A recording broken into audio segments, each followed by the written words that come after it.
So just to begin with, I wondered sort of what was the genesis of this project? Where did the idea initially stem from? I think there are scenes I wanted to see, characters I wanted to see come alive, moments of compassion and kindness that I would like to happen. And then New York City, which has been a huge inspiration for the film, the beauty of it and the drama of so many people living from paycheck to paycheck. So it's things that I worry about, things that I love, that are all blended into this dramatic machine and turning into one story, and then hopefully by the end, ending that is optimist and full of hope. And this is a script that you wrote. How does it change when you're writing the script? Does it change your approach to directing, or is it still part and parcel of the same thing? Because I guess you have more shape and control over it. Because I've written the script, you would think that I had a quite specific idea about how things should be played out, but it's actually the other way around. That because I don't feel I need to defend a writer or make sure that the writer's script survives the film machine, I am quite open to what the actors can bring. And the film is cast with people whose decisions I'm interested in and whose instinctive choices I really like. So they've had quite a bit of influence. Also, because I'm shooting in a language that's not my own, I should listen to them and get inspired by them. And they are all smart and brilliant actors, and they can come up with things that are often better than what's already there. So they have had lots of space. And you mentioned that sort of New York. Why New York? You know, not Berlin or London, or what was it about that city that you wanted to capture and that was the right landscape for your story? I think the film could happen in any big city in the Western world anyway, that you have these strangers that are lost and are being painted into corners, who then, by coincidence or because they need other people, run into each other and become each other's closest allies. But New York is a city that is everybody's capital, that has the international elements, that has the extreme beauty and extreme drama so closely connected. So I thought that would be the right place to tell this story from.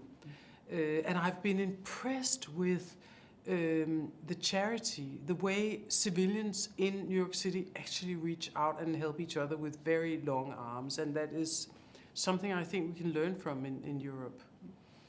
And we're no stranger with your work to seeing sort of the blend of comedy, drama and tragedy, but it's here, how do you shape that? How do you keep that controlled and balance it? Sort of, we have it with Bill's character, but then we also have some real tragedy with Zoe's. So how do you balance that out?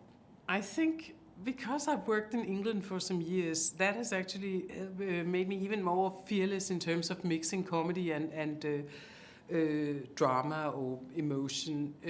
The audience does not have a problem with it. And in England, the more people are in a crisis, the more they actually start cracking jokes. It's for me, it's a way to attack serious subject matter. But it's also a way, the depth is a way for me to have fun and do something that's humorous, that is not just superficial, but there's actually an idea behind it. So I always end up there. It's harder to explain the film because it has both comedy and drama in the same piece. But with this one, it is more emotional than a few of the films I've made. There are more tears are being shed in the audience.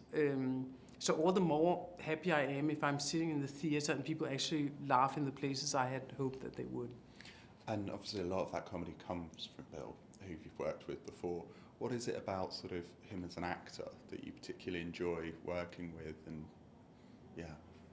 Well, Bill Nye is just hugely loyal, inspiring, and he has very good taste, not just in the way he dresses, but also in his choices as an actor, his timing, and it's just fun to write for him because you kind of have an idea of how he will approach it, and you just sit there writing, looking forward to see his version of it. He has something nobody else has, and I think that voice of his is an unusually good engine to tell things that can be highly emotional, but also be, make you relax and laugh and give some comic relief. And obviously this is an ensemble piece, lots of different voices cast from all over the world as well. You mentioned it was a very collaborative process. How do you balance out those voices and sort of everyone's different approach to the project and sort of what they bring to it? The actors who choose to be in this film and who I would like to be in the film have already proven in other people's films that they are tonally very versatile, that they have played very different parts, and I can see that they are just unusually talented and have few bad habits and dare trust material that is different. And I can see that happening in their previous work, and so I trust them to find their feet and not just do what I had hoped they would, but more. But I also encourage them, and I don't know how it happens because you have so little time, hardly any rehearsal, that you somehow communicate to them that this is where we're going to be tonally. And this is the speed of the film, because they are not, it's an ensemble piece, so in many scenes they're not even together, but they still should feel like one group and one organic logic unity, and they do. And I think it's part of it is their trust and their creativity and their taste. That's brilliant. Thank you very much. Thank you.